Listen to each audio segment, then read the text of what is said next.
Hello, everybody. Welcome back to another episode of What's Spinnin' here at 45 Drives, hosted by myself, Brett Kelly. And today we are joined by a very interesting guest, a friend of mine. I've got to meet him a couple times now. And Joseph DiGiovanna. He's a tech-driven cinematographer, photographer, composer at the intersection of Broadway, fashion, music, and dance. And on top with that has worked pretty much everywhere you can in those industries as a photographer. We'll get into some of those stories. There's some really cool stories. But on top of that, how we first met each other is he has gained renown as the creator of the 30-year time-lapse project, where it's a groundbreaking feat of photographic ingenuity, custom coding, data processing, where the New York City skyline is continuously captured every 30 seconds for a 30-year period. He started this back in 2015, plans to run until 2046 for now, but there's always future plans too, which maybe we can get into. So without further ado, I love when we have guests on to talk a little bit about storage, but more importantly, what they do with the storage. So Joseph, thank you so much for joining us. Thank you so much for having me. Perfect. So where are you telecommuting from right now? Yes, so I'm sitting in the thick of it. Nice. I'm sitting in between 3 cameras and a server and 4 computers. Oh yeah, you're in the lab. You're in the zone. I'm in the zone. I'm in the lab. Yeah, for Perfect. Sure. I'm in Weehawken, New Jersey, which is where my project exists. You know, I'm in New Jersey, right across from Midtown Manhattan, and it all started in around 2012 with one camera, and here we are. I don't even know, 2025, I guess. Yep. And depending on how you count, you know, there's like 10 cameras now. Wow. Yeah, so she's growing. And we'll dive into the meat of that as we get going, because it's a really cool story. And for those who don't know, maybe, well, I guess you'll see his view from his apartment when you check out the photos. But before we dive into that, you've had quite a multifaceted career. We want to start with the origin story. We want to talk about you, how you got in there, how you got us to 2025, I think. Yeah. No, it is 2025. So, like I said, tech-driven cinematographer, photographer, composer. Tell us what sparked your interest first to get into that world. Like, when did you say, yep, here I'm going? Or did you kind of fall in accidentally or somewhere in the middle? Tell us about it. Yeah, it's funny. When I was little, it was all film, right? So when you were at a birthday party or something, somebody had to have some skills taking pictures, and then you'd see them like probably never, but maybe maybe in a week or a month. But yeah, so when I was real little, I was probably 8 years old. I was going off to Boy Scout camp, and my dad let me borrow his Pentax K1000, and I think I had 2 rolls of film, and that was it. I was off to the races. Yeah. You know, from that moment on, anytime that was possible, I would make sure I had a camera. And you know, on that trip, I even remember like I was photographing sunsets, like a boat going across the Chesapeake Bay at sunset, all backlit, even though I didn't understand like how it was going to come out, or, you know, I was just doing the meter inside of the camera. Nice. And I was photographing butterflies, and I was photographing like American nostalgia, like the American flag and the Boy Scout camp. And I'm still photographing all the same stuff today. That's awesome. For sure. But that was always just like, it was a hobby. It was a part of my life. It was something like an obsession, you know, taking pictures. And as I grew up, digital cameras kind of came into the world. So I shot my first time lapse on, you know, like a really early version digital camera. I think it was 3 megapixels, maybe. Okay. And I was out in the school field behind my backyard with a literal stopwatch, watching a sunset, and then just hitting the shutter once every 60 seconds. And it came out really good. Nice. So, you know, photography just kind of became something that I did right around the same exact time, actually, as when I started piano lessons, right when I was 8. So photography and piano were just like, thankfully to my parents and to my whole family, those 2 things were just like built into me as I grew up. So there I am, like growing up alongside the digital camera, you know, like at first it was like, man, it's hard to shoot film because you have to afford film. And then it quickly became like, well, it's kind of hard to shoot digital too, because you have to afford like to be carrying around all these AA batteries all the time and never run out. So there I am in high school, like trying to find my way. And I followed a cute girl into the theater club. And the next thing I realized well, these people need to build things. Yeah. You know, they need sets, they need things painted, they need, you know, and then eventually they need things designed, you know, after I was there for like a year or two. And that became my real passion. You know, I built the plant for Little Shop of Horrors. Cool. And that was really a moment in my life where, you know, when you're young and you're creative, it's like, oh, you're cool. You're good at like doing this and that. And I'm sure you can find like a real job when you grow up. There's a pivot point for some people where it's like, oh, wait, no, this is going to be my job. Gotcha. Yeah. And so definitely in high school when I built, if you see the musical Little Shop of Horrors, there are 4 plants. And so I got to design and construct number 3 and 4. And the 4th one, because it grows, spoiler alert. So the 4th one wouldn't fit in the room that I'm in right now. Like it was 12 foot from nose to the back of the head and like 6 foot, 6 foot. And it's eight people. Yeah. So when we talk about trajectory, like that was a rocket ship, you know, because that was like junior year in high school. And that's when you're trying to figure out where you're going to college. And it's like, all right, I want to go to school for scene design and lighting design, you know? Yeah. Went off to college. And the beautiful thing for me is that in high school, in college, I was designing sets, I was stage managing, whatever I might be doing, I was also taking pictures. So that part of my craft just kept growing. You know, I have pictures from like sophomore year of college that I would happily show on a job interview today. Nice. You know, because my theatrical work in college was, I didn't even realize it at the time, but it was like growing in a really strong way that I'm super proud of. So that's really, you can see how the trajectory is working. And I went into a professional career in theater as a stage manager outside of college. And I did some work as an audio engineer as well. And, you know, things were really brewing. And that's when I bumped into one of the dancers that I was on tour with for 6 months, was like, you know, I think you would really benefit if you'd be interested in working for my friend. And so that's when I, you know, another trajectory shift. That's when I went into the world of fashion. And I was like tucked into fashion for 8 years. Interesting. So yeah, well, you can tell that you follow the, almost if you had a set out plan, maybe not, but like you had an opportunity, you jumped at it. Like you never put yourself into one box, which is pretty cool. I would say it's important in life, but really in the creative industry, I'd imagine. Like you don't want to get pigeonholed into anything.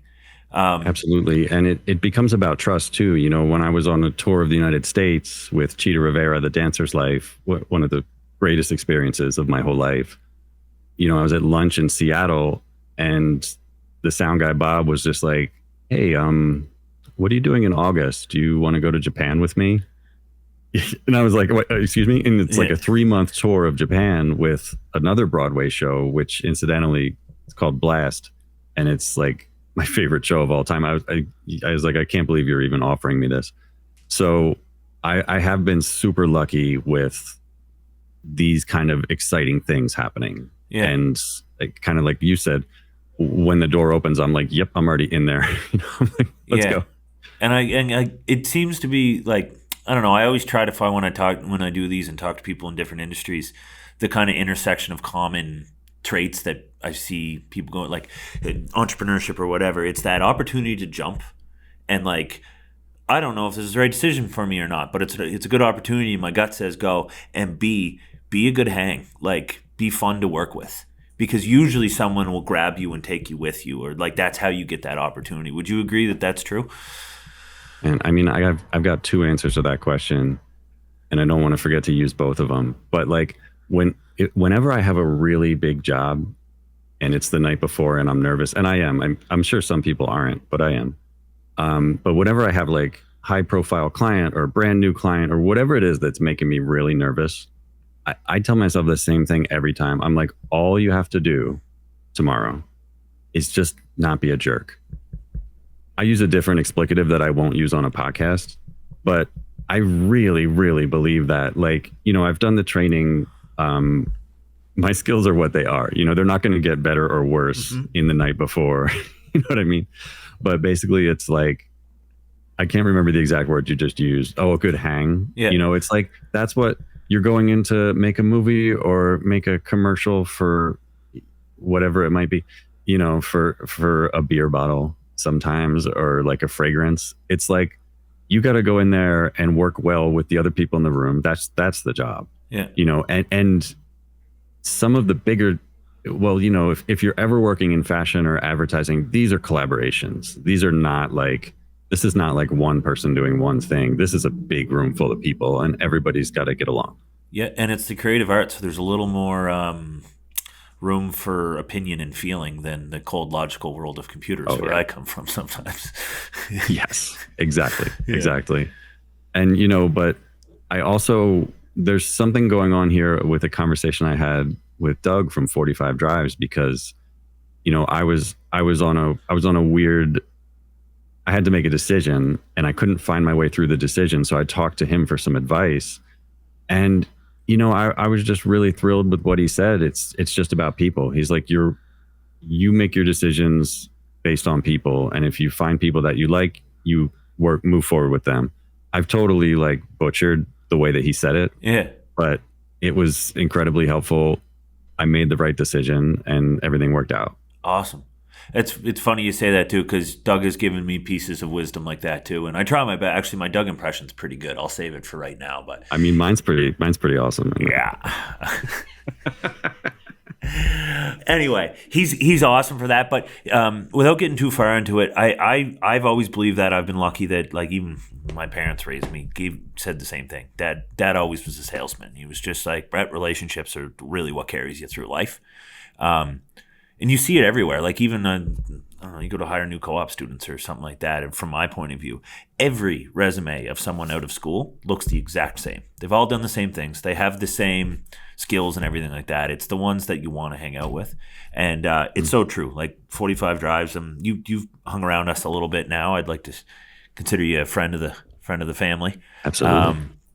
But we really live and breathe that here too. It's like attitude over aptitude sometimes. Like, you can't teach an attitude. You can teach skills sometimes. So that's interesting. Back on the track here. What I wanted to ask that's cool about the room, and I like what you said about the fear the night before. It's funny. I've talked to you multiple times. I've done these podcasts. I got the butterflies going in this. It's always that you're going to perform and do something. If you don't really have a little bit of that nerve, you're not that excited about it. But I agree with you. It's like, just go in and be you. That's the other thing. I always try to overthink my things. Oh, what about this? What about this? Just like, just shut up, go and do it. What's the worst that's going to happen? And then usually always goes pretty fine. But with that said, challenges. Absolutely. I'm even thinking like, oh man, did I ruin that opening? I think I just bombed the intro. Oh no, to this podcast. No, but you haven't watched this podcast enough. Then I'll show you a bombing intro. You want to talk about bombing intros, man? Like, that world too. It's just like sometimes people like to see a bit of the bombs now, or a little bit of a bloop or something, because it shows authenticity. Yeah. We're in a world now where there's way too much stuff out there. What's missing is like real. Like, you can tell when someone's being real too. Anyway, some of the videos we've made, Chris and I always joke. There's one we made about 10 gigabit networking about 10 years ago. Mm-hmm. And he's still got a copy of it somewhere. But like, we spent, I don't know, a couple weeks making it all proud. We sat back and watched it internally. We were just like, that can never see the light of day. You got to know when you're beat. It's like, yeah. So that does segue into this a little bit. So you have had a diverse career. Like, you've done like similar-ish skills within it, but you've entered all the different industries. But that's what I want to talk about. It was just the intro to that, how you got into it. I love that story of just chasing. And like I said, it's such a you've got such a common story of like a lot of the other entrepreneurs or just people who've kind of like, how'd you end up here? Well, didn't really, just kind of followed the path. Anyway, really cool. Yeah, it's a little bit of like a Forrest Gump thing, right? Yeah. But you keep challenging yourself. I had a friend tell me one time, it was just like, I got too comfortable at a job, so I left to a new one. And then up until then, I was like, wasn't that good? You want to be comfortable? It's like, no, it's time to challenge yourself again. So it's cool. I have a friend like that, yeah. Anyway, but before we dive into the time-lapse project, because I do want to talk a bunch about that, some more about like your work pre that. So tell us a bit what it was like to shoot for the iconic fashion publications like Vogue, Vanity Fair, and other things like New York Times.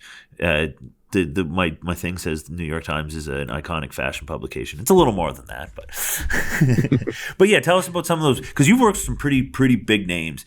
Yeah, tell us some stories. Absolutely, it's wild. It's probably trying to say T Magazine if it's saying fashion. Oh, I'm just blaming anyway, Chris, the producer here, and he missed a comma or something. I don't blame Chris for anything. You're right. Sorry, Chris. I mean, that's wild. It's wild, and it's such a bummer because all of the biggest names and outlets are the ones I can't talk about. That's fine. Because it's all like NDA stuff. Yeah. But the one thing that I really can say is it's amazing how similar it is. Cool. You know, everybody, the common joke, if you're on a set that looks really interesting, you know, you've got like 50 people on the street in New York City with a lot of expensive equipment. Everybody walking by is going to be like, what are you guys shooting? And the common joke, which has crossed the line to even be a little bit mean now, depending on who you ask, but the common joke is a mayonnaise commercial.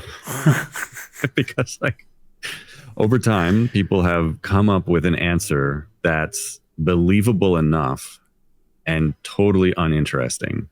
Mayonnaise. You know what I mean? So the object is for the guy on the street to be like, oh, and just keep walking. Yeah. So it's like, oh, what are you guys shooting? Mayonnaise commercial. In fact, I just witnessed one last night. But I think the funny thing is like how similar everything is. You know, obviously my sort of origin story is like the high school theater stage, right? I mean, that says, if there were a scale from 0 to Broadway, high school theater is got to be way down, right? Mm-hmm. Like number 1 or something, slightly above Singing in the Shower. But when I've had the luck, you know, and the fortune and the opportunity to be around a Broadway show on opening night, it's the same vibes. It's the same thing. It's just a bunch of people making a show. You know, I'm awestruck at what's happening. You know, this is like history being made. Yeah. But it's people that want to tell a story, and they got together and they're doing it. They're probably the best. Yeah, you know, and they've got a little bit of a higher budget, maybe, but they've got a little bit of a higher budget. So, I mean, the vibes are the same. You know, it's an honor to be filming on a Ralph Lauren shoot where you've got a set of 150 people, literally buzzing around. They have created a small community, like a city of people, to shoot a commercial, and it's really cool to be a part of that. Yeah, but at the base, it's not too much different to when you get together with your friend on an off day to just photograph a person that you both think is like super interesting. Nice. You know what I mean? It's like, it's the same equation. It's different. And that's probably the mark of one of those big ones that they've achieved their goal, is when it does feel like that. Like it's back to the roots of what the point like you just said. We're working with someone we find interesting. Right. Photographer. So with that said, have you had any experience where it's kind of the opposite, where you're like, oh, this feels cold, bureaucratic, and corporate, and it does not feel like we're making fun creativity? Yeah, I mean, it's crazy. Yeah, yes. You know, at an earlier part in my career, I was doing. Well, this is what's exciting, right? So when you first start off, you just say yes to everything. Yeah. Well, there's going to be a point where you don't know what you're allowed to say no to. Yeah, I know that feeling. There's a point in like the young adulthood of your career where you start saying no to things, and that's way harder. Yeah, in my opinion, figuring out what to say no to, because it's important. It's a big deal, you know. Anyway, but you know, back when saying yes to everything, I did corporate headshots, and it's what you're saying, but it's not. Like it's cold and calculated, and you have 2 minutes with person number 5. It's supposed to be, yeah. Yeah, but then turn around, and if there are moments of brilliance, you know, if they're happen to be happy with the photograph that you took, it is cool. Then it's the same kind of victory of like, we made something nice. Up until then, it's like miserable and terrifying and scary, and you know, they just flew in from California or something, and that sort of a thing. But yeah, that's where I've been. I People kind of ask like, what's maybe the strangest thing I've done for a Yeah. job, and that was Great probably question. shooting. It was shooting how-to videos for the iPad for first aid kit What do you for mean for first aid kit? I'm like my voice is slowing down because I'm like, wait, how much am I allowed to say? Fair enough. Let's see what let's get in this. So the company that I was working for, they create a specialized first aid kit Understood. Okay. for people who are at sea for a long time. Understood.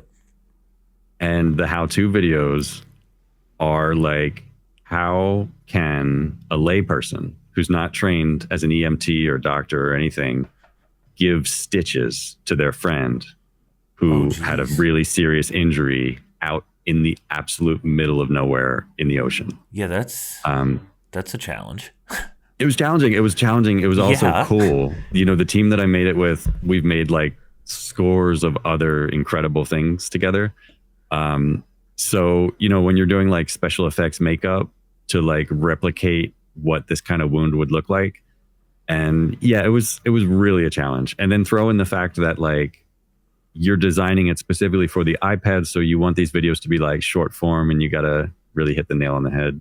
Yeah. Cool. Um, that's interesting.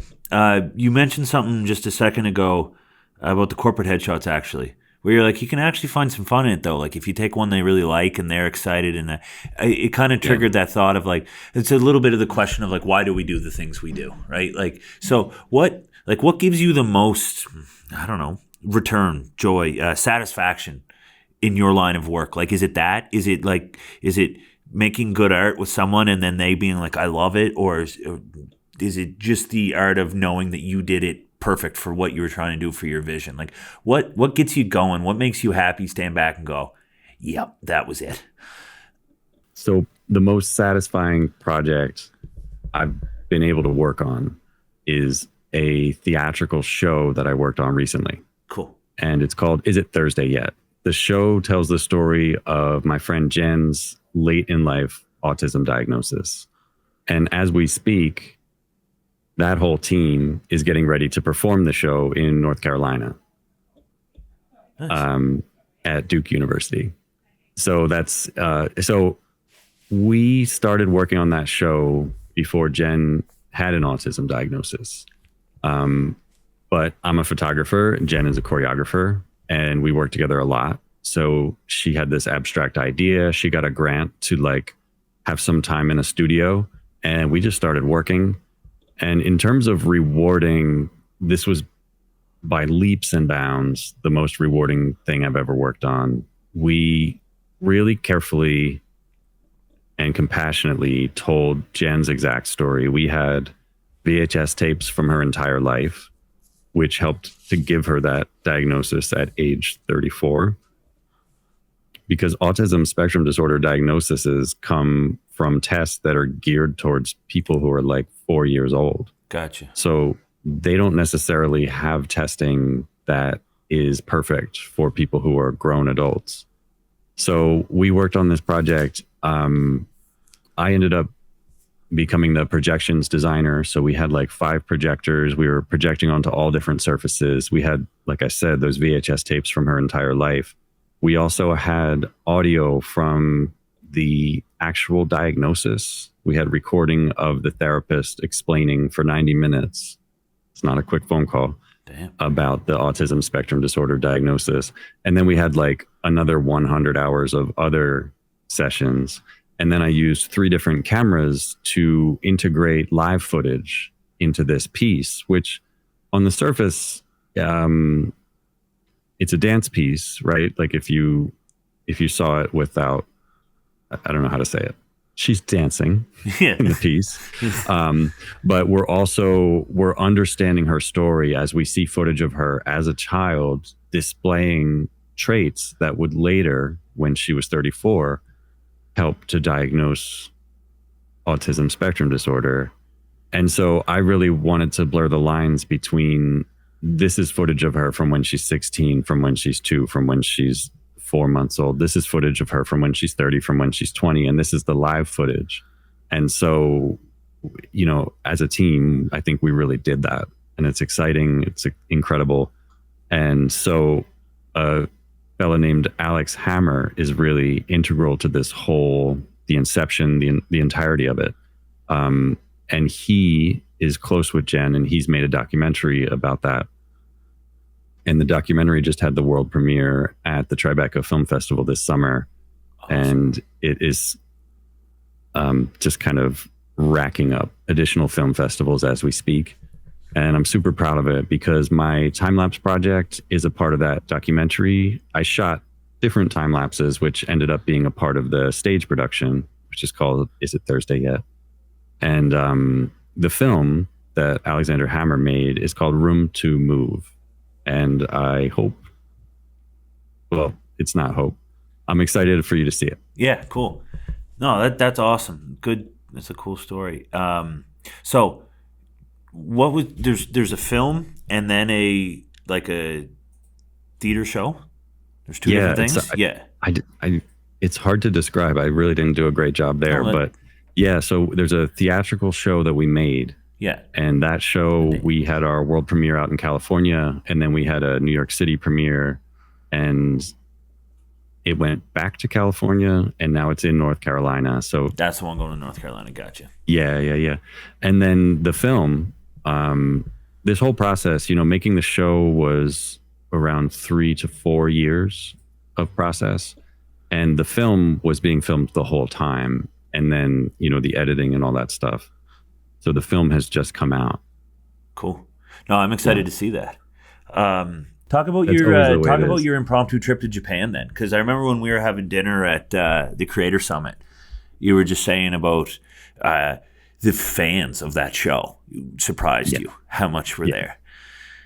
Yeah, when I got offered to work as an A2, so like the second audio person, on a show called Blast, which was on Broadway, and at this point in the show's life is touring through Japan every summer.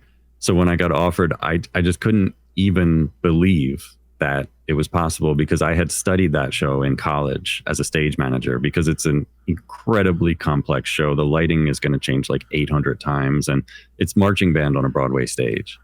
So when I went over there, I'm like 23, and what I was telling you when we were in person is like, when I would come out of the stage door, there's like 40 Americans in the show. There's people from all over the world in the show, but like 40 of the people in the show are like Americans in their 20s. Yeah. So when I would come out of the back door, people would ask me for an autograph, and I felt silly because I'm like, no, I'm not in the show. Like, I'm the sound guy. So I'm A2, man. I'm not even A1. yeah. I could never.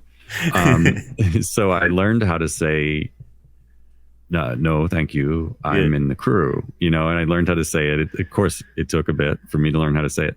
So then I was all proud one day. I'm going out the back door. And so I go out the stage door. There's a nice group of people that want autographs. And somebody comes right up to me, and I was like, oh, and I said the thing I'm supposed to say. And they go, ah. And they flip to the back of the book to where the crew's names are listed. And they asked me to sign the crew thing. Yeah. I was like, it was really special. There's a culture that just loves that show so deeply. And I tell this story, it makes me smile. I would be at the stage door asking for an autograph too. Yeah. So like, if Blast came to my town today, I would be right in the back smiling, and like, it's truly a joyous show. Even the crew. Even the crew. Yeah. Like, every person on the crew. I was trying to make a joke about like who would be lower on the crew, but it's not how it works. Perfect. Well, I loved that story. I'm glad you shared it again. So let's talk about the time-lapse project, the 30-year time-lapse project. That's where we've officially kind of, 45 Drives and Joe, we met each other through this one. Yeah. So I won't give the intro because we've got the man himself here. But Right. why don't you? I'll start it off with this project. It was featured in outlets CNN, ABC, etc. all over. It's capturing the New York City skyline every 30 seconds for 30 years, but it's so much more than that. Why don't you give us a top level summary of what the time lapse project is, and then after that, get into how you started it, where the idea came from. So I created this project called the 30-year time lapse, and I just got to the really exciting pinnacle of 10 years. Nice. So I'm super pumped. I have been creating some really wild content using all 10 years of the footage. But the concept is I take one picture every 30 seconds of the skyline of New York. It started off with the shot in Midtown, but the dream was always to expand, and whenever I could. This all becomes a conversation about technology, right? Because when I was initially trying to figure out which camera I should use and how often I should take a picture, I was thinking like, and what can I afford? Obviously I need idea. Yeah. physical things to make this happen. And so like, what are the boundaries of like how I can make this happen? So the project started at the bus stop. I live here in Weehawken, New Jersey. We're up on a cliff, like about 150 feet above sea level, with a stunning view of Midtown Manhattan. You can see all the way from the Verrazano Bridge up to the George Washington Bridge. So it's incredible. It's fantastic. And so, I was living here. I was working in theater. I was working in fashion. Whatever I was up to, you're waiting at the bus, seeing the most stunning nonsense ever. It's like, you can't even make it up. If you live here, you're like, oh yeah, I get it. Yeah. But if you're like someone on TikTok, they think I'm using filters to like jazz it up and make it look better. But the truth of the matter is, like, the sunrise, the sunset, rainbows, lightning, one day you'll go to get on the bus and maybe it's snowy that day and the whole city is gone. And you're just looking at like a white cloudish void of like, it looks like you're looking at the end of the world. Yeah. So the idea sparked immediately that I want to be able to capture this all the time. I just, yes. I want all of this. Yeah. I literally want all of it. Like that sunset the other day. Did you see that? I want that. Yeah. Well, if you didn't, I have it at multiple angles and times. Yeah. So as the thought was kind of like squirming around in my brain, it became like, okay, so should I take like one picture per day? That's kind of a cool idea, Oh, maybe I should like buy a camera specific, and you can see the idea was growing. Like, well, if I'm taking one picture, I'm not going to get the sunset or the sunrise. And then it immediately, it just grew and grew and grew. And, I'd kind of just turned 30, I think. I had just started a mortgage for 30 years. The 30 was rolling around in my brain. Yeah. And I was like, what? And the funny thing is, well, this is kind of cool. Like, I worked on making this project work for about 3 years, right? So testing different cameras, trying, I hacked that GoPro. I wrote every little bit of code that the GoPro can handle, little timers and things. And wait, where were we? We were talking about, the 30 years, the idea, and then the R&D phase. Research and development. And for me at the time, research and development was a lot of like telling people about the idea over dinner, right? Yeah. And I kept telling people, I want to set this time lapse up to shoot forever. And for what it's worth, people did not react. There's something about forever that people just kind of are like, oh yeah, it's cool. It's a cool idea. Yeah. And that's it. Yeah. And it's like, oh, can you pass cool. the bread? Yeah. Right. It's like, that's the end of it. One day it's just how these things spark. One day I was chatting with someone and I'm like, yeah, I'm working on this time lapse and I want it to go for 30 years. Now we're in now that changed the whole ball game. Now you've given them a number. Yeah. So that 30 years, what if you move? The forever. Yeah, because forever, it's not real at that point. Yeah, in 30 years, they start to say, oh, well, in 30 years, I'm going to be 54, and like they start doing math. They start, and now they're like, okay, well, how are you going to store that? And how are you going to control that camera? Things really spark up when you put a number on it. Interesting. And, kind of like we were saying, if a door opens, I felt like that was the door. It opened. and I started calling it the 30-year time lapse, and we were off to the races. That's cool. Yeah, and that's where we are.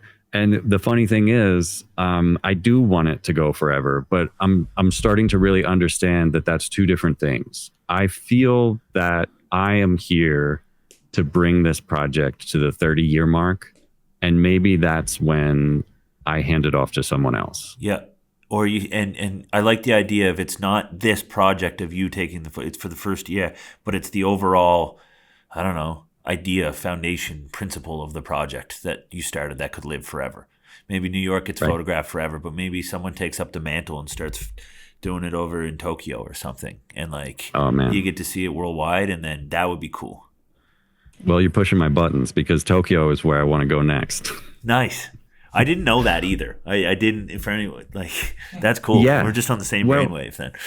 We really are, and I know that. But like, the original idea of the project was definitely that I want to expand. You know, I want a camera in Paris and Mexico City and Tokyo right away, like tomorrow.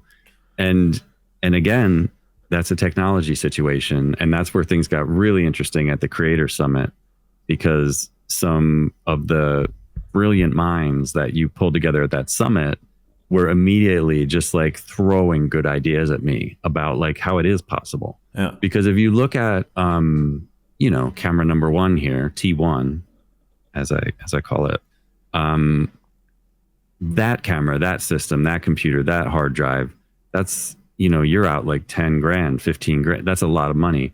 But when I started to like rap back and forth with the people at the summit, it was like they told me like 6 different ways we could make it work way better.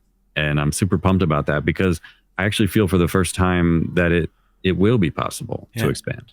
That's cool. Yeah. Because you're spreading the love. I love it. I love what's happened here too. And it's that I come at this world from the kind of engineering computer side. Like, that was the way I always thought, my education and stuff. But I've always loved creating.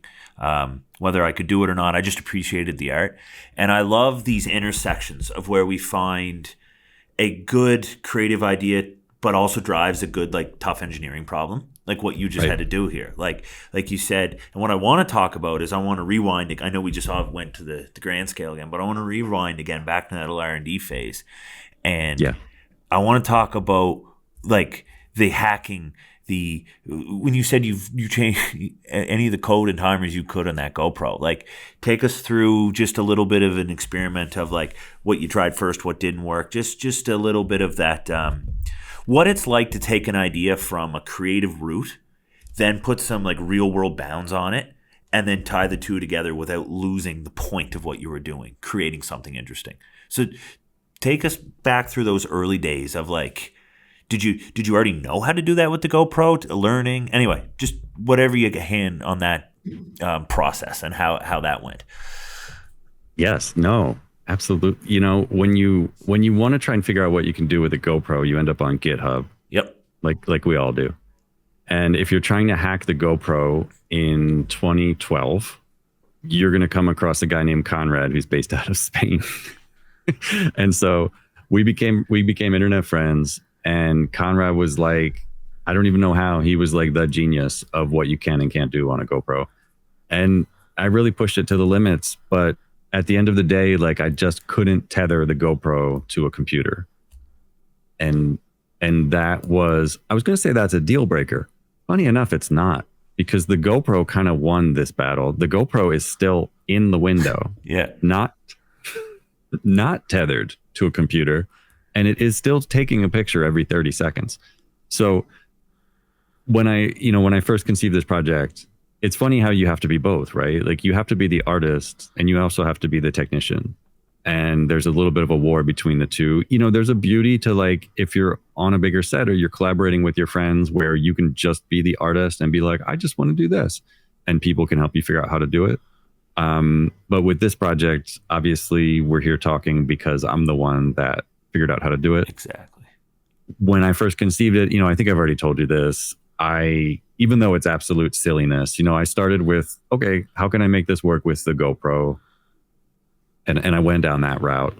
But at the same time, I was also checking out if I could make it work with the Epic M by Red. So I'm looking at like probably the cheapest, the GoPro. That's quite a jump. So the GoPro, we were probably paying $300 for at the time. Those of us buying GoPros, and the Epic by Red was around $325,000 with all the like fun stuff.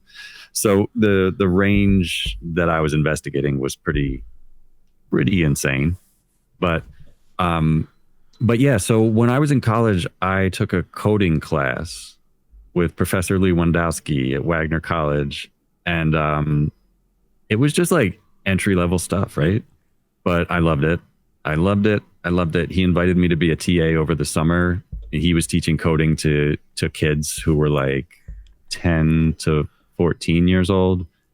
Those kids are doing great, I'm sure. Right? Yeah, like exactly. If you were 10 or 14 years old in 2005 taking a coding class over the summer, you're good now. Yeah. 2025, you're like, they're on a yacht somewhere. Yeah. Like, but man, I'm just rambling like crazy. Sorry. This is no, that's good, but that's the point of this. Standard podcast ramble. So the GoPro, like you can write code, you can do cool stuff. So basically it's not as advanced as I might be making it sound, right? Because you can make it so like when the GoPro turns on, you give it a list of instructions. Yeah. So you can tell it like when it receives power, you can tell it to wait 5 seconds and then take a picture and then wait a minute and turn itself off. Yeah. Based on that kind of a thing, I was working on a situation where like the GoPro was turning off and on all day, and I was trying to use those Wi-Fi SD cards. There's a time and place for them, I guess. Do you know about these things? I don't, but Chris just immediately laughed and giggled and smirked when you said it. So yeah, he's like, it's almost like you're bringing up a childhood memory, right? Yeah. It's like, I think it's like we should be in a support group for people who tried to use Wi-Fi SD card. Yeah. But anyway, no, it was one of those things, and it always reminds me of like, the game Mousetrap. Yep. Is that something that came across? Yep. You set that whole thing up and you have to hit the thing at the top and it has to go all the way down to the bottom for you to, well, that's what I'm doing, right? I'm doing Mousetrap in my workflow, and the GoPro, I tried hard. I really did. And I was traveling for work a lot. So this is where it gets interesting, because I would set it up, it would be working great, and then I would go away for a week, come back to my apartment and realize that it crashed like an hour after I left, Oh yeah. And so this is at the exact time that I was trying to make this project work, my father was, in the fight of a lifetime against cancer. And so for these 3 years really that I was working on the project were kind of his 3 years that he was doing that. And so every time I'd go to see him in the hospital, it was like, here's what's going on. I think I finally fixed it. It worked for 4 days and then it crashed, but I know what the problem is. It overheated. So I've got a fan. I've got like a normal standing on the floor fan, and it's on a timer, and it's going to cool the GoPro, and then next time I come to see him, I'm like, all right, so the fan didn't work. And here's my fan. You know what I mean? Yeah. It's not only cameras and code, it's like 5 or 6 hours of direct sunlight coming in the window. So you have a really intense heat that needs to be dealt with. Yep. Also, that brings reflections, and like, imagine if you just popped a GoPro in your window, you would see the reflection, you'd see the words GoPro, you'd see the red light blinking. Mm-hmm. The tiniest little small things. People are probably rolling their eyes like, yeah, I know. No. But like some people don't. I mean, the wildest thing that I did was I've got double pane glass here, and I took one of the panes off. Beautiful. Because the double reflection was just nonsense. Yeah. Total nonsense. So it would help your heating problem. Well, never mind. Keep going. Keep going. So as I was trying and failing and trying, and just growing and figuring out what works and doesn't work, it was funny with my dad, because when I bought this apartment, he was absolutely in love. At the end of the day, you've got your sun setting behind you. You're in New Jersey, the sun's setting behind you. You're looking at Manhattan, and you might not expect it, but since the sun is setting behind you, it is lighting up the windows in the city in I have to be careful with what I say here, a slightly unpredictable way, right? It's not like, because the buildings are all on different angles and stuff. Yeah. So like one day you've got like a building over here that's like shining back at you. the next day that building might be done until that time next year. You know what I mean? Because it's sort of like a miracle. And then you might get a cloud on like the perfect day. So anyway, that became the challenge of like, how do I really capture that golden, crazy sunset that's happening many, many, many nights? And the GoPro was just looking at me like, bro, that's not my thing. You know, like I'm like wide. Yeah. You need more of like a 60 millimeter. You need to be cropped in. And so back and forth, I'd see my dad, and it's funny too, because I'd be trying to get like the perfect image to show him, like, man, look at the quality, look how much better the quality is. And he's like, yeah, you know, like I said, he was in and out of the hospital for 3 years. Yeah. And these are the 3 years of research and development, essentially. And so I eventually had to say goodbye to the GoPro. You know, ironically, I didn't say goodbye because it's still shooting here. I know I'm repeating myself, but like I moved over to the Sony A7S. At the time, I was a person who shot Canon. I was on the Canon 5D Mark II. I love that camera. I still love that camera. There was no way, again, rabbit holes, all these different rabbit holes. So it's like the 5D Mark II did have a way that you could make the mirror stay up and just lock up. You know, it was like a hack again. I think it was called Green Lantern or something. Yeah. But there was no way to stop the shutter from going up and down. It just had to go up and down in order to make a picture. And so now you have the issue of a sound, right? Like you're in your living room and it's like, and again, I'm crazy enough that I could have lived with the sound, but I know that, you know, you do a little bit of homework, and that camera is rated for 250,000 actuations. Photographers will tell you it's probably going to be more like 1 million, but I do 1 million pictures every year. I do more than 1 million pictures. It's like 1.1 million on each camera. Damn. So I said goodbye to Canon. I said hello to Sony, which is crazy because now when I'm shooting on Broadway, like, you know, like you mentioned, I got to shoot Hamilton. It was like the honor of a lifetime. I'm walking in there with the Sony A7S, which is a camera that can see in the dark and does not make any noise.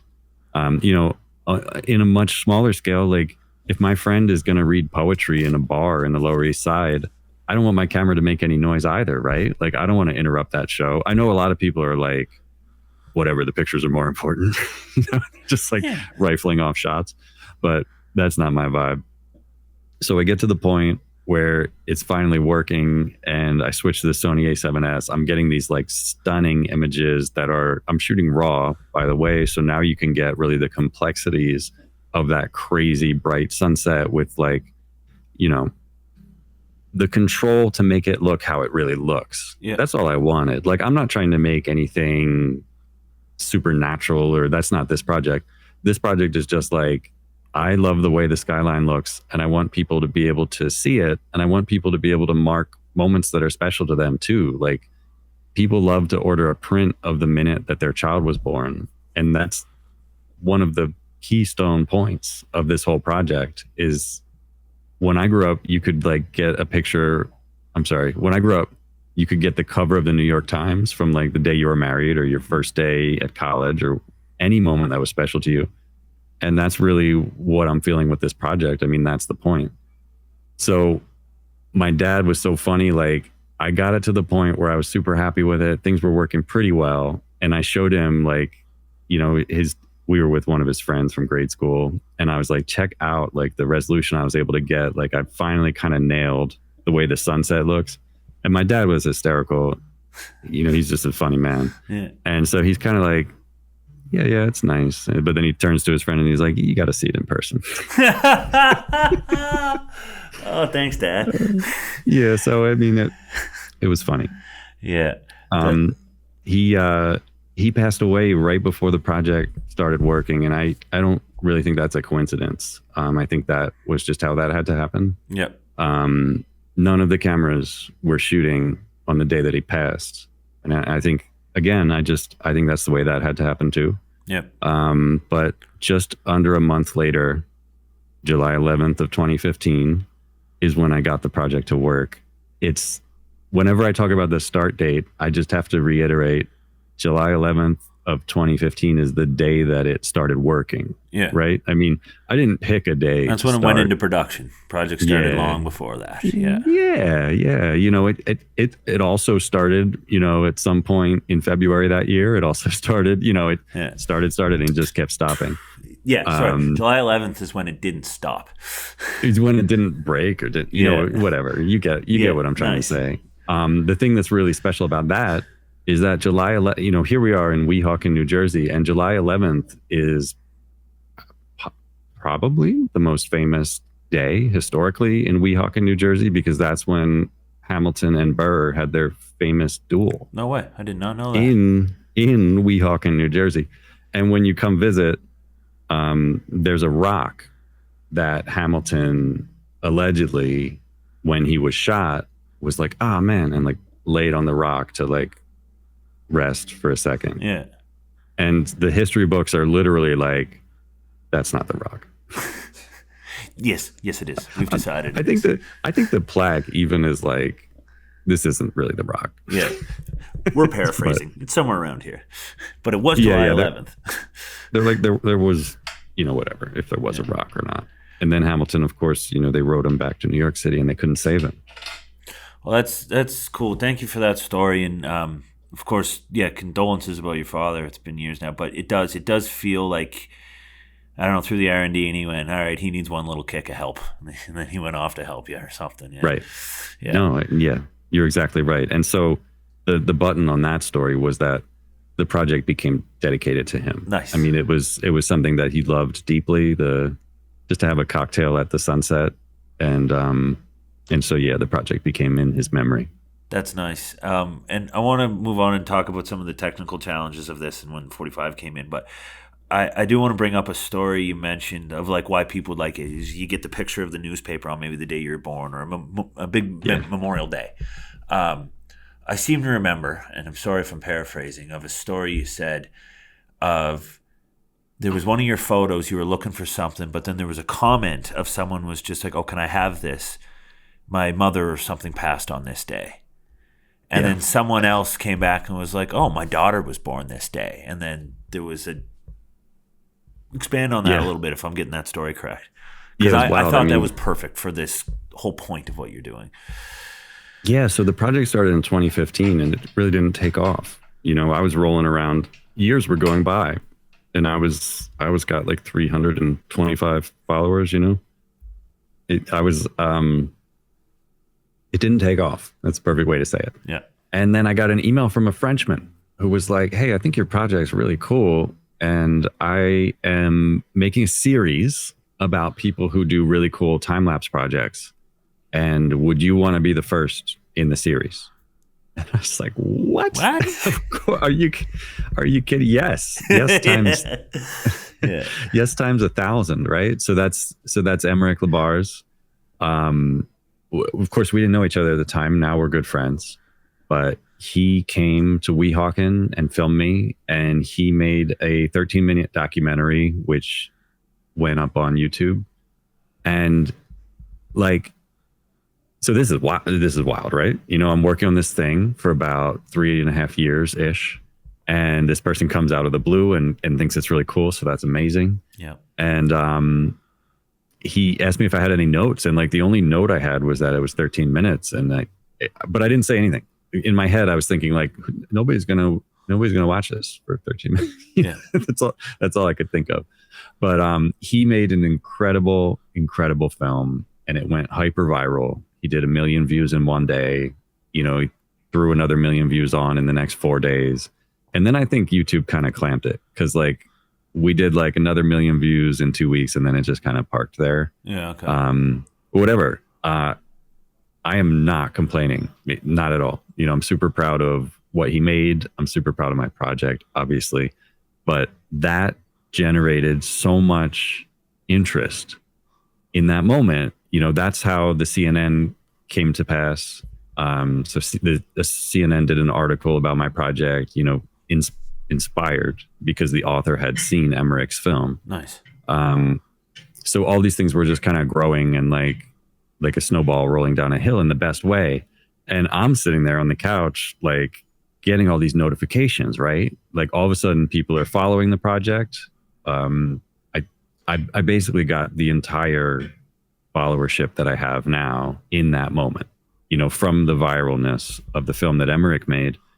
And so, but the thing that was really, really fulfilling is that people started commenting really important moments in their life, but also really silly things, which I think is equally important. So like, you know, you mentioned the really heavy ones, but somebody also was like, oh my God, Amanda, like this is the day that we got caught in the rain, you know, and that's the whole point of the project. Like I like the silliness too. Yeah. And I also, you know, it's raining. You can see it in the video that she's commenting on that it's raining. So I think there's something like really interesting about that too. Cause now I'm picturing them like this big inside of the skyline. Somewhere in all of it. Yeah. That's awesome. Yeah. So I'm sitting there and someone at this point scrolled all the way back like 3 years to January 3 years ago. And there's no way to do that. You have to sit there on Instagram like this and scroll and just scroll. That brings me to one of my technological challenges. Cause like I did make a calendar where I personally logged the link to the day. So then you could go to my website and with a really easy calendar, you could like jump back to like see my Instagram post from July of 2015. And I'm cool with that. But then as time went by, I didn't update it.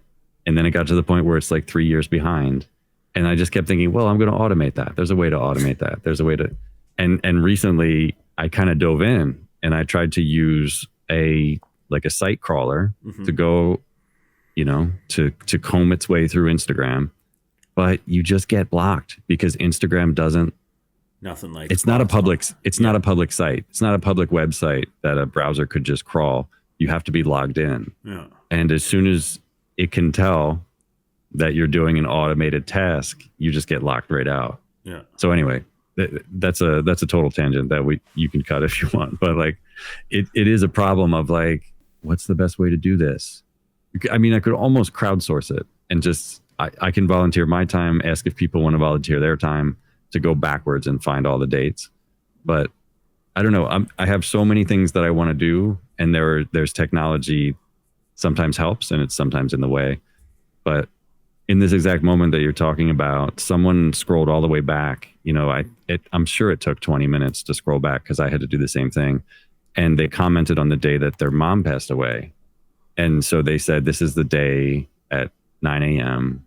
that my mom passed away. And so I'm just like, you know, I'm feeling it. I'm thinking about this total stranger's mom. I'm looking at the clouds flowing by. I'm thinking, this is the last day that this person had their mom on the earth here. And I'm trying to think about what I want to say. But before I could, someone else scrolled all the way back. So now I'm just picturing it like the three of us are in like, it's almost like the movie Tron. Like the three of us are in the old part of Instagram. We're in the 3-year-old part of Instagram, right? It's like an abandoned warehouse or something. Mm-hmm. And so this other person comments at first person. Mm-hmm. I'm so sorry for the loss of your mother. If it's any consolation, this is the day my beautiful baby girl was born. And I literally dropped my phone. I was like, that's it. That's the whole point of the project, and it's working. Yeah. So it was really a happy moment. That's awesome. That is great. And like you said, the heavy stuff like that, but then even the silly, like I can only imagine. Like to New Yorkers, it's massive, and to just like see, that's a good question. You're in Weehawken, New Jersey. Would you consider yourself a New Yorker? I don't know how that works for everyone down there. Well, that's what's wild. You know, I work in New York City often. Yeah. Probably most of my work is in New York City. And so I would never tell someone I'm a New Yorker because I'd get punched in the face. You know, it's a short answer, right? Yeah. But like, you know, New York just had a mayoral election that was covered worldwide. And part of me is like, gee golly, you know, I work here. I wish I could vote here. Yeah. But you know, the comments on this are going to be wild if people are like, there's going to be a lot of jokes about Jersey people. Well, that's why I little segued right there. I was just like, well, I don't want to call him a New Yorker and then have someone, he's from New Jersey. Anyway. Yeah, I'm not a New Yorker. I'm not a New Yorker. My family's from Long Island. I love New York. But if I were to call myself a New Yorker, I would get punched in the face. Okay, we'll leave that there. So where I was going with that is really cool. You have it for all the locals and the New Yorkers and the New Jersey and anyone who gets to look at New York City or be in it and everything. This is massive because it captures your home in only the way you guys see it. But then it's really fun for, like, I can imagine the people you're talking about who are like, hey, this is the day me and so-and-so got caught in the rain. All the people who come to visit. I remember the first time I went to New York City and I was just like, I don't know, you see it in TV and everything. But when you're there, you're like, this city doesn't end. Like, this is wild. So I don't know. It's really cool on that both sides. Like, you get to see your home that you see every day. But then for us who don't live there, we have a little capture of, like, that was that one day I was there and it rained. So I don't know. It's a fun. Yeah. There's so much stories and stuff just wrapped up in those millions and billions of bits you have stored. No, it's wild, and there's so much going on. I mean, we could go back to the day that you and I are having drinks, but there's us in there. Yep. But also someone's probably proposing at the same. You start to think about how many people are in there. I've always known that there are people being born in this shot and people dying in this shot, and I take that with like a great deal of reverence. I have witnessed some crazy things. We're about to witness something wild. There's a new building going up called the Torch. Okay. And it has a shape that resembles an hourglass. If it is built in the way that the renderings show it to be built, I used a little if there, which you can read into or not. But we'll leave that to they're building it. They're building it. I was standing next to it last night and I can see the crane now. It's interesting too, because like on my skyline, sometimes you can see the crane like just kind of and then it's like whoop, whoop, whoop, whoop, whoop, it comes up. So the crane is now, I can fully see the crane, which means I'm about to see the building. It should be really interesting. Nice. If they build it, it'll be like nothing else on the New York City skyline. Quite literally. Nice. Yeah. Looking forward to seeing it. All right, well, then we'll keep moving on here. So we touched on it a little bit. That's the time-lapse. But like I was saying, you've got a lot of pictures stored. Tell us about your storage journey and how you ended up with 45 drives and what that has then enabled you to do. Because you succeeded, right? One more thing is like, congratulations. What did you say to me at the Creator Summit? I think you opened with, hi, I'm Joe, and I create storage problems or something like that. I loved it. That's me. Yeah. That's me. Anyway, tell us about, so that we talked about pictures a little bit. Just tell us a little bit about where you're putting everything you create. Well, there's so much to talk about too, and I don't want to forget to like button on the last thing we were talking about, because people who are in New York City don't really see the city, right? Because they're in it. So they don't see like the skyline or the vista or whatever. A lot of times they just see like a couple buildings. So some people who live in New York are actually like, I'd love to check out your work so that I can have a look at the city. Great point. And then so many people travel, right? Like there's the bi-coastal people who are traveling back to LA and back and forth. And so many people have written me and been like, I love to follow your account because I'm a little homesick for New York. And this is just like showing me how New York feels right now. So again, that's what I love about this project is like, I'm making it, I'm putting it out there, and people take away different things from it. And I think that's incredible.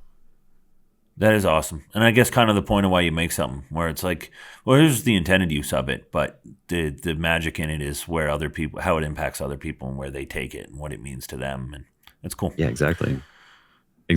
And like, okay, the server, right? Yeah, the server. Can you hit me with that question again? I'll hit you with that question again. I'm glad you came to button that up, though. That was a great point. That's cool. Because it is funny, too, where it's just like, actually, now I want to stay there for a second, too. I can imagine, well, it's New York City. You got everything you need. Why would you leave? I can imagine there's a lot of people that don't leave Manhattan that often or something like that to go look at their skyline. So that is cool. Well, I mean, it's like if you think about the show Seinfeld, like they didn't leave. Never. And then that's I mean, it's a stereotype. We're joking a little bit, but yeah, there's plenty of people you'll meet who have not left that island. Yeah, makes sense. Yeah. Okay, with that though, so now you've successfully launched July 11th. It's been running.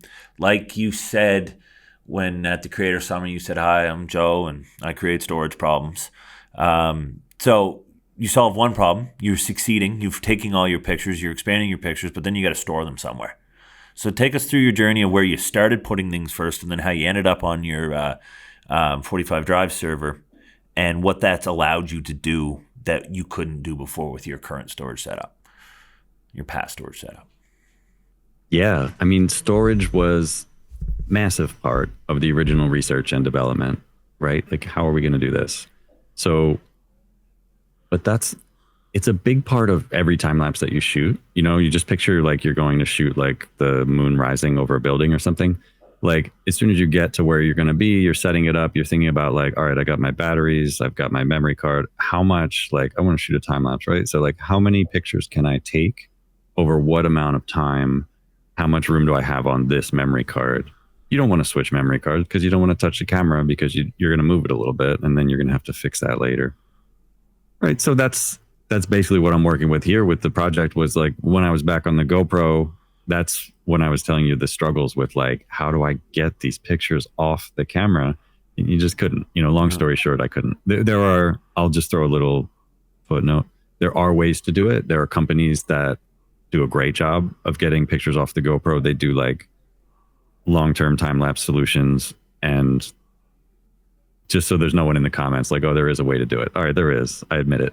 But it didn't solve your problem. Yeah, it didn't solve my problem at the time. So yeah, like you're saying, I switched to the Sony A7S, which is a 12 megapixel camera, and each picture is 12.8 megabytes. So I'm shooting on that original camera 13 terabytes of data per year. Okay. And the storage solution that I first came up with was a buddy of mine back when we were first shooting on the Red camera. You know, all of a sudden we need to shoot like terabytes of data in an hour or two when we're dealing with like the epic Red cinema camera. And so we needed a clever way to do that. So my buddy was like, he was just buying those naked hard drives and then a little dock that you can put them in, right? And then you buy the cases for them. It's like a great way. So that's how things started. I was like, all right, what makes sense to me? I'm doing about 13 terabytes per year. So I want to be on a 4 terabyte drive, and I will have 2 of them right next to each other. So you've got camera tethered to a computer, and then you've got 2 drives. And so you're shooting to one of the drives, and then at the end of the day, every day, you're backing up to the other drive. And so that was like extremely minimal scripting, right? But I was coding for that, you know, like make a new folder with today's date and then move it in and then blah, blah, blah, you know. And, you know, there's a little bit more complexity. Like, if we don't have this many pictures, what's up with that? The original system was pretty rad too, because I built this on the concept of like, I'm not home, I'm off on set somewhere or whatever.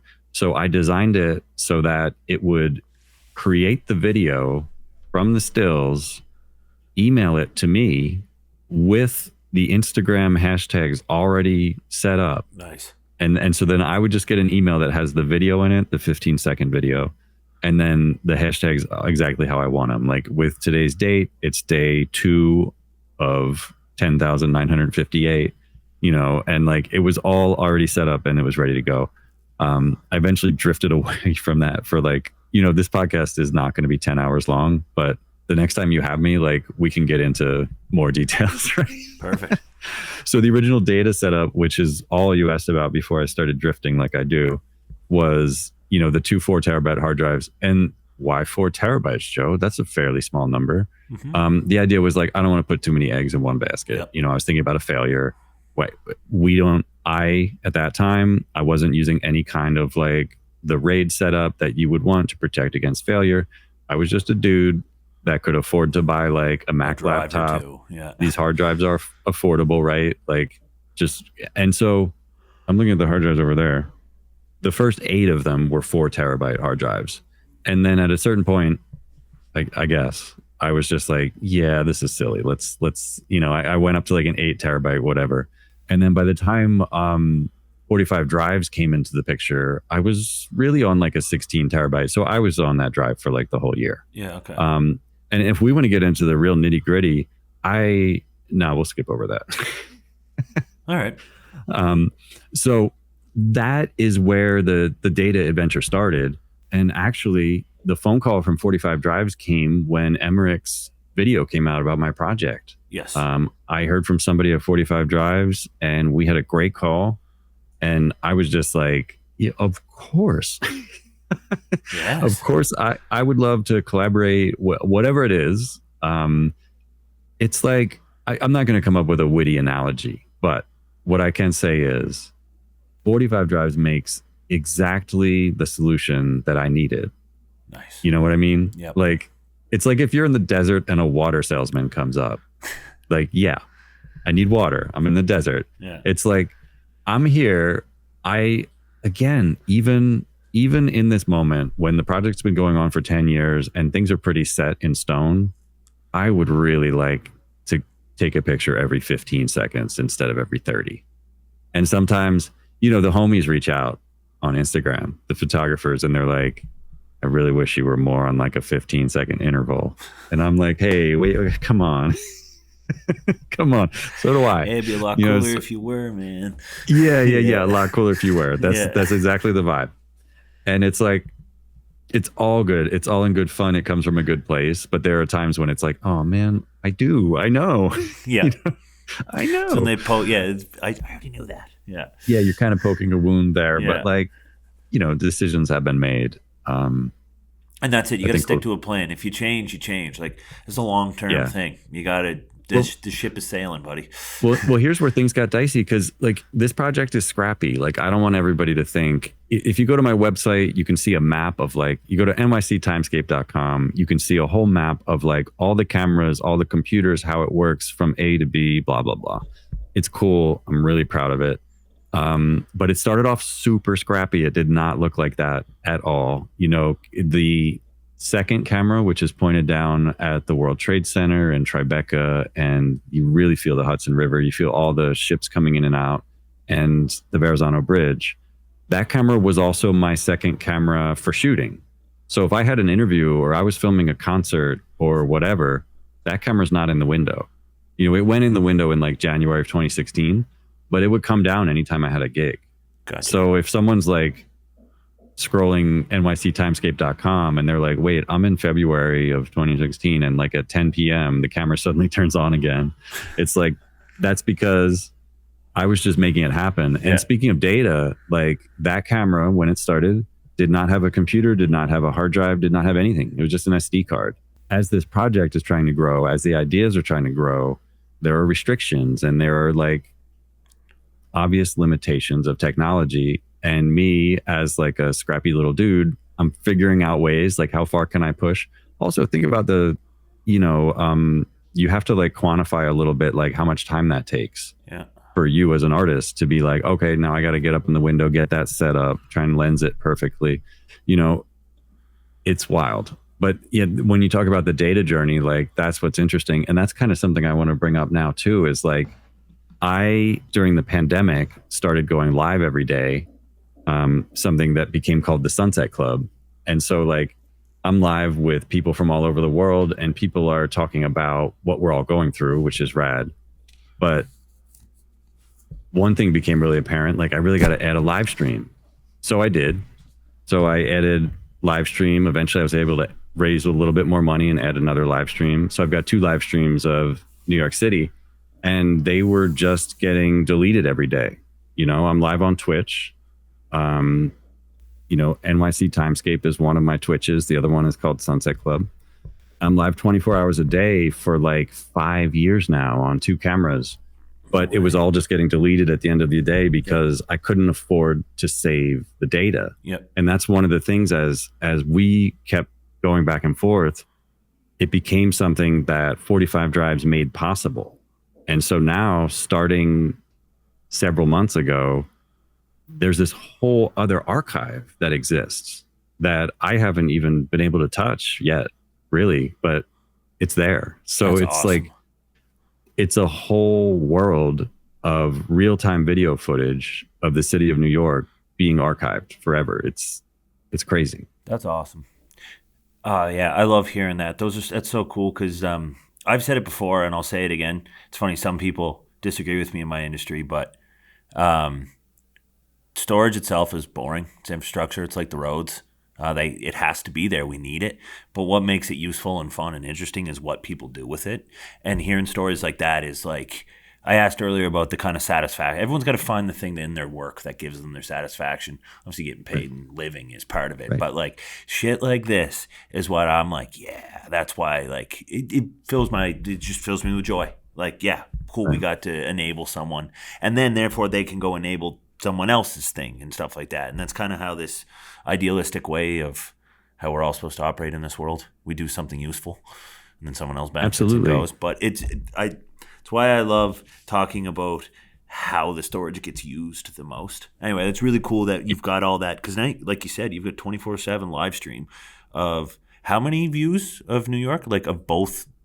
Two. You've got Midtown, and then you've got another one like at the Point, right, or something like that. Exactly. Yeah, exactly right. Yeah, cool. Yeah. That's really it's interesting. You talk about satisfaction. I want to counter that with like frustration. Okay.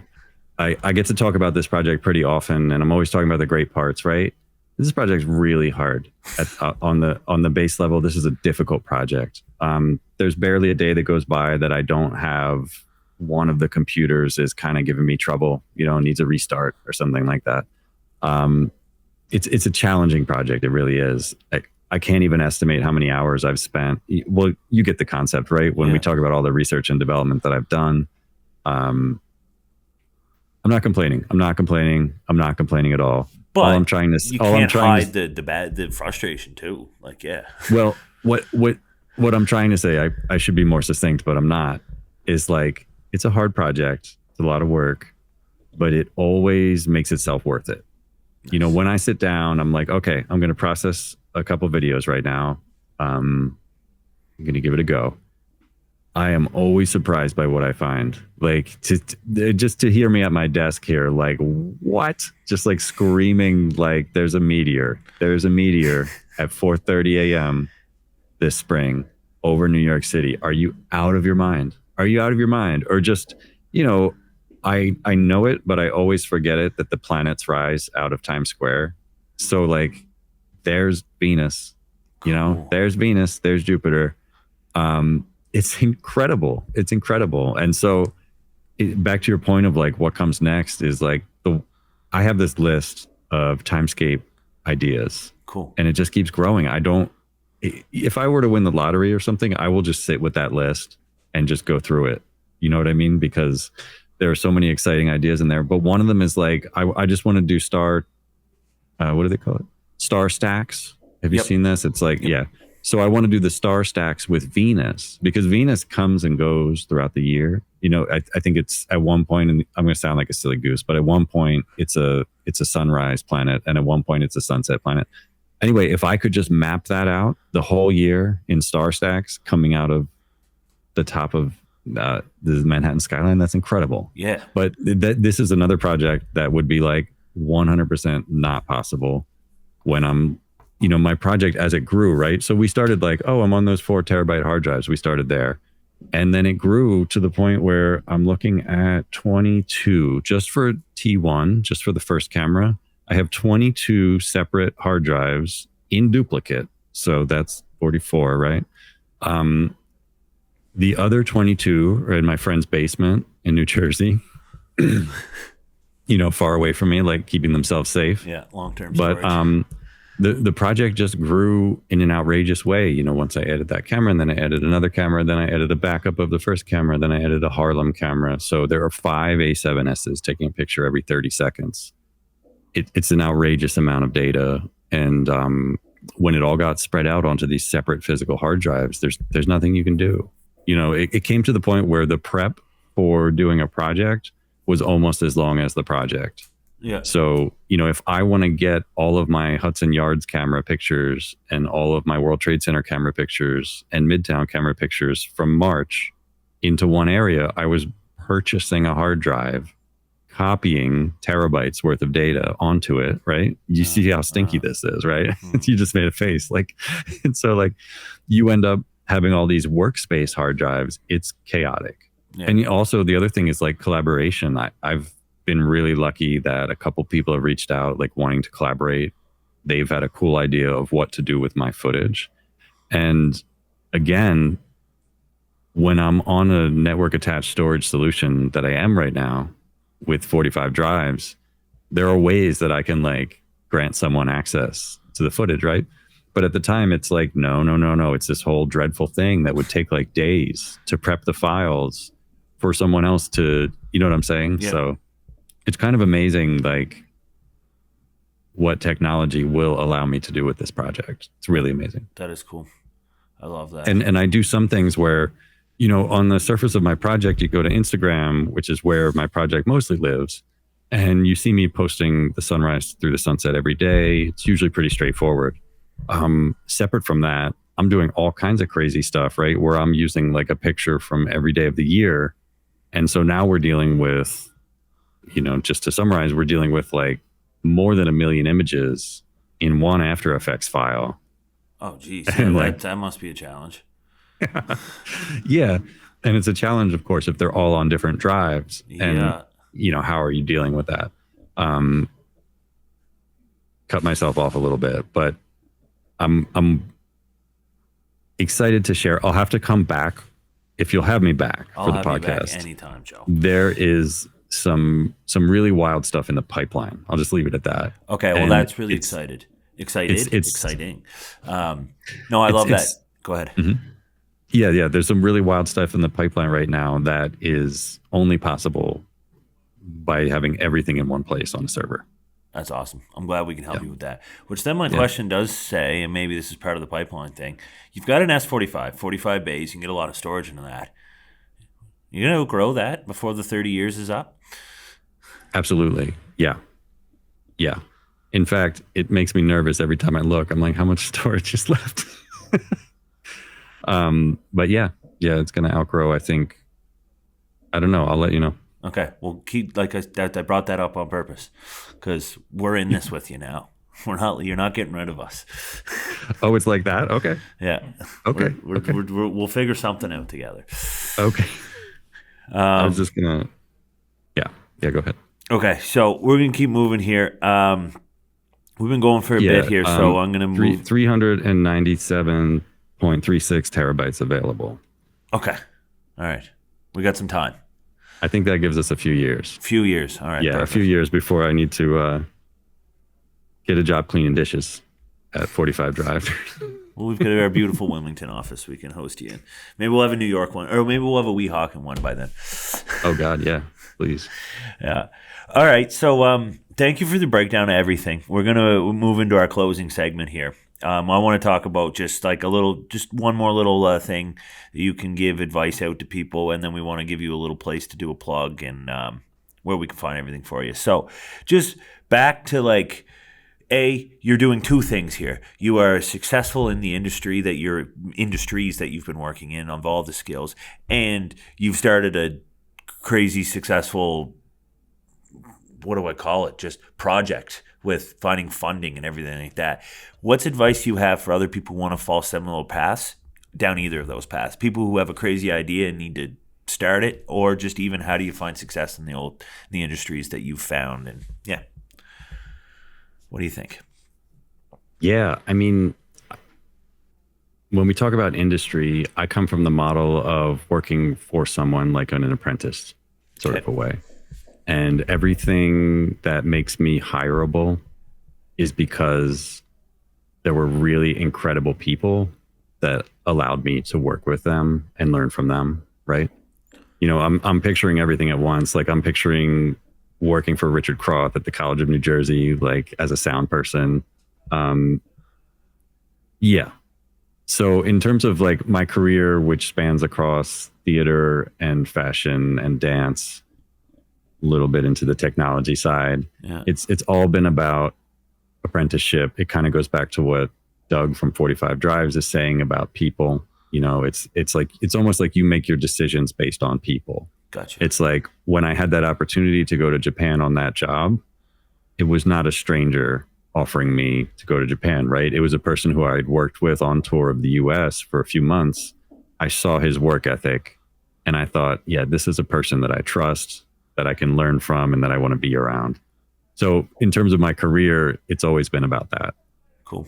And someone who's looking to start a project like the time-lapse project, or something grand, and, well, like you said, a project where you describe it to people and they're like, oh, cool, pass the bread. You have any advice for someone venturing down that road and what they can do to succeed seeing their dream come true?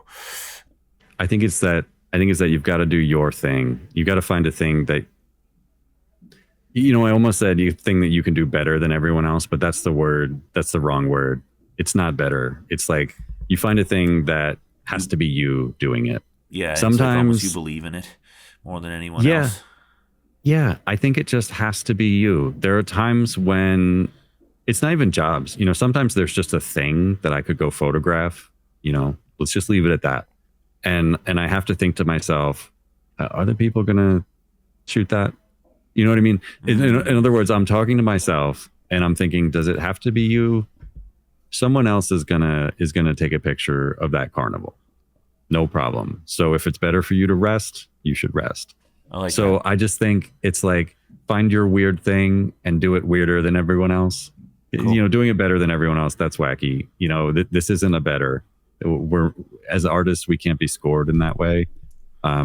So I've just been super lucky with the time-lapse project that a good number of people care about it as much as I do, and then, like I said earlier, people find different ways to attach to it. Like the local photographers will go to my live stream cameras to see if they think the sunrise is going to be dope or not. That's cool. You know what I mean? That is very cool.